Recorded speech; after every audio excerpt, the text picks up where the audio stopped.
Welcome back, everybody, for another deep dive. And today we're going deep into freedom. Ooh. Limitations and self-discovery. Nice. So really big topics. And we have some kind of interesting sources to dive into. Yeah, we do. It's a really fascinating combination of sources this time. Yeah.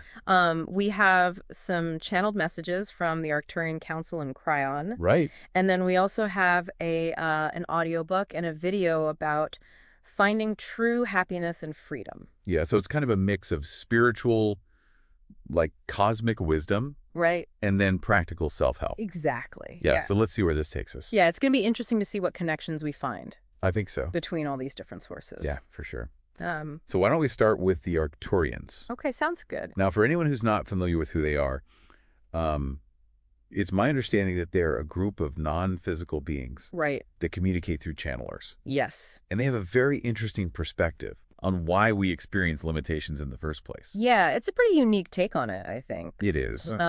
They basically propose that we as souls chose to incarnate on Earth specifically to experience limitations.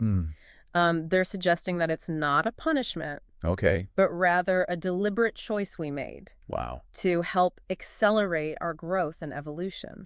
So it's almost like we signed up for a obstacle course. Right. Knowing that it was going to be challenging. Exactly. But that by pushing through those limitations, we were going to have breakthroughs. Yeah, and it's not just like a random obstacle course that we signed up for. Yeah. They're saying we actually chose the specific obstacles that we would face in this lifetime. That's a lot of responsibility to take on. It is, to think that. But it's also really empowering. Because if we chose these limitations, then we also have the power to overcome them. Right, and that leads to the question of why. Right, exactly. Like, what's the point? Like, why would we choose to limit ourselves in the first place? Yeah, the Arcturians say it's because limitations help us to appreciate freedom. Okay. And they say that on Earth, we have the opportunity to experience a really wide range of limitations, which in turn allows us to experience a really deep and profound sense of freedom. Okay. I can see how that would work. Like, if you've never known darkness, you can't really appreciate the light. Exactly. Right. And the Arcturians even suggest that experiences of oppression might be part of this soul contract. Okay. This idea that we chose to experience certain things in order to learn and grow. Wow, that's a big one. It's a really challenging concept to wrap your head around. To think that maybe some of the things that we perceive as limitations are actually opportunities. Exactly. Yeah, it really challenges the victim mentality. For sure. It invites us to take ownership of our experiences. Right. And recognize the power we have. To transform limitations into catalysts for growth. It's kind of a mind-blowing concept. It is. But I can see how it would be really empowering if you can actually wrap your mind around it. Right. And start to see those limitations as opportunities. Exactly. It changes your whole perspective. Yeah, it totally shifts your perspective on everything. So it's almost like flipping the script on how we view the world. Exactly. Yeah. Instead of seeing limitations as something negative, we can start to see them as something positive. As like the fuel. Right. For our growth. Yeah. And evolution. Exactly. Yeah. Which actually leads perfectly into the next source that we want to talk about, which is the Freedom of Surrender audiobook and video. Okay. These sources emphasize the idea that true freedom often comes from letting go of the need to control everything. Okay, surrender. Surrender. Yeah. Interesting. It's about surrendering to the flow of life. Okay. Even when it feels uncertain. Or chaotic. So like going with the flow? Yeah, exactly. Yeah. And the audiobook uses this great analogy of a ship in a storm. Oh, I like analogies. Yeah. Lay it on me. Okay, so imagine you're on a ship in the middle of a huge storm. Okay. The waves are crashing. Yeah. The wind is howling. I'm getting seasick already. And you're trying to steer the ship. Okay. But you're fighting against every wave. Yeah. You're trying to control every little thing, and it's exhausting. Yeah. And it's ultimately futile. Right, because nature's going to do what nature's going to do. Exactly. Yeah. Real peace comes from trusting the ship, surrendering to the power of the storm, and letting it carry you to where you need to be. Wow. That's a powerful image. Yeah. I can see how that would apply to so many areas of life. It does. Like when you're stuck in traffic. Right. getting all worked up about it doesn't make the cars move any faster. Oh, exactly. Just have to kind of Definitely. accept the situation. Find a way to relax into it. Yep. And trust that eventually you'll get to your destination. Exactly. Yeah. So it's about recognizing that there are forces at play that are larger than ourselves. Yeah. And that sometimes the wisest course of action is to simply surrender to the flow. But surrender doesn't mean becoming passive or giving up on our dreams, does it? No, not at all. Okay. It's more about aligning ourselves with a greater intelligence, whether you call it intuition, universal guidance, or something else. So it's more about tapping into that inner wisdom. Right. Okay. And trusting that we're being guided towards our highest good. Even when we can't see the entire map. Exactly. Like we don't necessarily know where we're going, but we trust that we're on the right path. Yeah. We just have to trust the process. Yeah. And both the audiobook and video talk about developing a strong connection with our inner guidance system. That inner compass that always points us in the right direction. So it's like we all have this internal GPS. Yeah, we do. But most of us haven't been taught how to use it. Exactly. Yeah, we haven't been given the instruction manual. Right, or we've let the battery run out. Right, or we're just not paying attention to the directions. And we're ignoring the directions. So we're like, I know better than the GPS. Yeah. I'm going to go my own way. I've got a better shortcut. Yeah. Which is never usually the case. Right, rarely works out. And unfortunately, we often let the static of our worries and doubts and societal conditioning. Right, all that noise. Yeah. Drown out the subtle whispers of our intuition. Yeah. That makes sense. But the good news is anyone can learn to tune in and strengthen that connection. So it's like a muscle that we can develop through practice. Yep. Okay, so we've talked about the Arcturians and this idea of surrender. Right. Where does Kryon fit into all of this? So Kryon is another channeled entity, and he brings a slightly different perspective. Okay. But it complements the other sources really beautifully. Right. I'm intrigued. Okay, cool. Tell me more about Kryon. All right, so Kryon uses this powerful metaphor of being lighthouses of the earth. Lighthouses. Lighthouses, yeah. Okay, I'm listening. So he suggests that those who are awakening to their spiritual nature, what he calls light workers. Light workers. Light workers, yeah, are not meant to convert others or force their beliefs on anyone. Okay, so it's not about... It's not about being right or having all the answers. It's more about radiating our own inner light. Okay. Our love, our compassion, our understanding into the world. So instead of trying to fix people or tell them what to believe, we simply shine our own light brightly. Exactly. And trust that it will attract those who resonate with its frequency. I like that. Yeah. So just be the example. Right. And let people come to you. Exactly. If they're drawn to your light.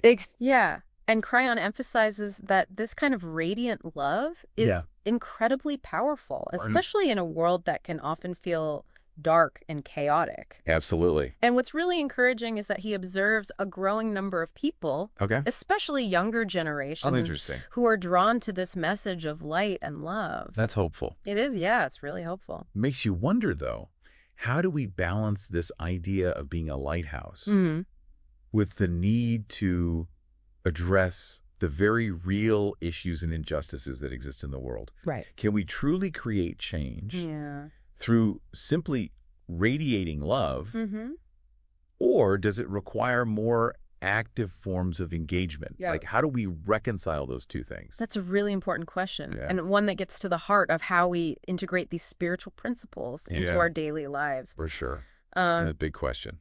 It is a big question. And a good one. Yeah. Yeah. Yeah, it's like there's this tension, right? Yeah. Between acceptance and action. Yeah. Between surrendering to what is and working to create a better future. Yeah. How do we reconcile those two things? Right. And I think that's where the idea of self-discovery becomes so crucial. Okay. Because before we can effectively be those lighthouses, before we can truly radiate love and create positive change in the world, we need to understand who we are, what our unique gifts are, and what we're here to offer. It's like you can't pour from an empty cup. Exactly. If we haven't taken the time to fill ourselves up with self-love and acceptance and understanding of our own purpose, how can we shine our light brightly enough to illuminate the path for others? And that's where all of these sources, despite their different perspectives, seem to converge. Okay. Whether it's the Arcturians talking about choosing limitations for growth, Kryon emphasizing radiant love, or the self-help sources encouraging surrender and inner guidance. Okay. They're all ultimately pointing us towards a journey of self-discovery.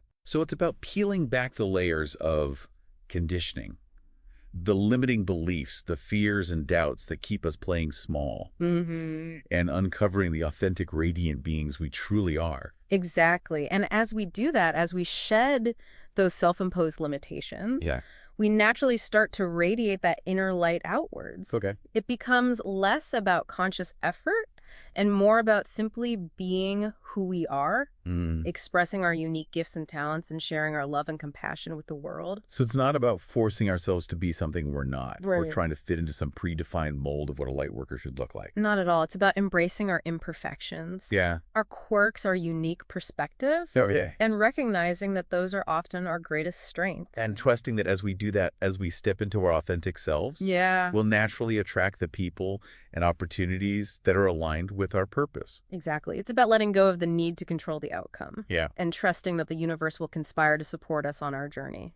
Now, with all these sources emphasizing surrender and inner guidance, does that mean there's no room for setting goals or making plans or taking concrete actions to create the life we want? That's a great question, and it's one that a lot of people grapple with. And I think it's important to remember that surrender doesn't mean becoming passive or giving up on our dreams. It's more about recognizing that there's a delicate balance between effort and allowing. So it's about setting our intentions, taking inspired action, and then letting go of the attachment to a specific outcome. Precisely. It's about trusting that even if things don't unfold exactly as we planned, we're still being guided towards something greater, something that may even exceed our wildest expectations. So we're co-creating with the universe. We bring our intentions, our efforts, our unique gifts to the table. And the universe meets us halfway. Providing the opportunities and resources we need to fulfill our purpose. And sometimes that means taking a detour, facing unexpected challenges, or even letting go of a dream that no longer serves us. But even those seemingly setbacks can be valuable opportunities for growth and redirection. So it's about recognizing that the journey itself is just as important, if not more so, than the destination. Absolutely. And the more we can embrace that uncertainty, that willingness to surrender to the unknown, the more we open ourselves to the possibility of experiencing true freedom. Because ultimately, isn't that what freedom is all about? The ability to choose how we respond to life's challenges. To release the need to control everything. And to trust that we're always being guided towards our highest good, even when we can't see the entire path ahead. That's beautifully said. Thank you. And it reminds me of a quote from the self-help video. That really resonated with me. True freedom is not the absence of limitations, but the ability to choose our response to them. I love that. It shifts the focus from external circumstances to our internal state of being. We may not always be able to control what happens to us. But we can always choose how we respond, how we interpret those experiences, and how we let them shape us. And in that choice, in that conscious act of choosing love over fear, surrender over resistance, and trust over doubt, we reclaim our power and step into a more expansive and liberating way of being. So those self-imposed limitations, the cages we've built around ourselves, start to dissolve. And we're left with this vast, limitless, expansive possibility. It's a beautiful image, isn't it? It is. And it brings us back to Kryon's metaphor of being lighthouses. As we break free from our own internal limitations, we naturally start to radiate that freedom outwards, illuminating the path for others who are still searching for their way. And in doing so, we contribute to a collective shift towards a more loving, compassionate, and liberated world. Exactly. It's a ripple effect, isn't it? It is. One person's liberation inspires another, and so on. Until those ripples of freedom eventually reach every corner of the globe. Yeah, it really makes you appreciate the interconnectedness of it all, doesn't it? It does. Like we're all part of this vast web of consciousness. And each individual's journey towards freedom contributes to the liberation of the whole. Absolutely. And it reminds us that even though our personal journeys may feel solitary at times, we're never truly alone. We're all connected, all supporting each other. Even if we're not always aware of it. It's like we're all pieces of a giant puzzle. Yeah. And each individual's unique journey of self-discovery helps to complete the bigger picture. And it's a beautiful picture, isn't it? It is. A world where everyone feels empowered to embrace their authentic selves, to shine their light brightly, and to contribute their unique gifts to the collective good. Makes you wonder, though, what would it actually take to create that kind of world?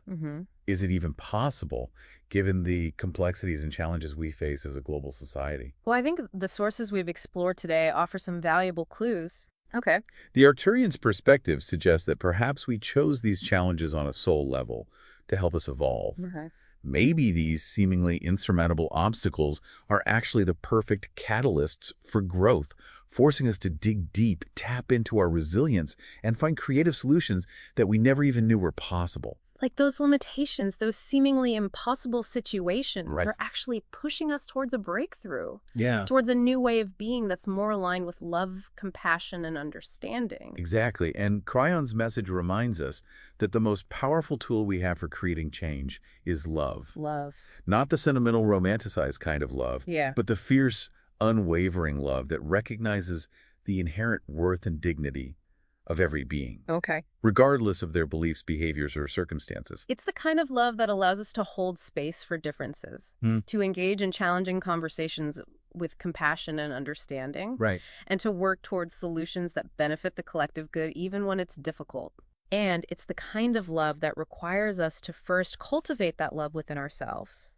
Because as we learn to love and accept ourselves fully, flaws and all, we naturally extend that same love and acceptance outwards to others. You can't give what you don't have. Exactly. If we haven't learned to cultivate love and compassion within ourselves, how can we possibly offer it to others? And that brings us back to the practical techniques these sources recommend for strengthening our connection with our inner guidance system.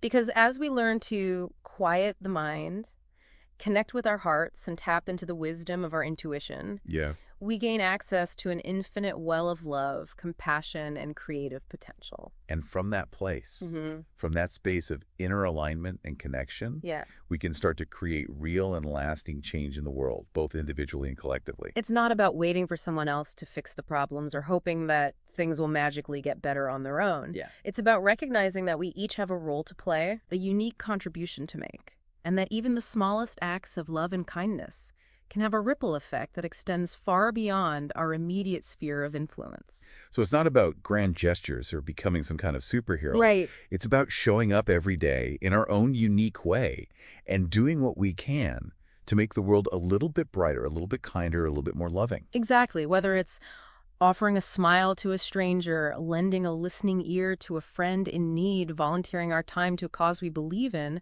or simply choosing to approach every interaction with compassion and understanding. Each of these small acts contributes to the collective shift towards a more liberated and loving world. It's like we're all weavers contributing our own unique threads to this grand tapestry of human experience. And as we each strive to weave in more love, compassion, and understanding, the overall pattern becomes more beautiful, more intricate, more harmonious. And who knows, maybe as we continue to do this work to cultivate our inner freedom and radiate that light outwards, we'll eventually reach a tipping point, a critical mass of consciousness, where love truly does become the dominant force in the world. It's a beautiful vision, isn't it? It is. And it starts with each of us. So as we conclude this deep dive, we invite you to reflect on what freedom truly means to you. What limitations are you ready to release? What gifts are you ready to share with the world? And how can you embody that freedom more fully in your everyday life? Remember, your journey is unique and precious, and you have something incredibly valuable to offer. Trust your inner guidance, embrace your authentic self, and never underestimate the power of your own light to illuminate the path for others. Thanks for joining us on this adventure. We'll see you on the next deep dive.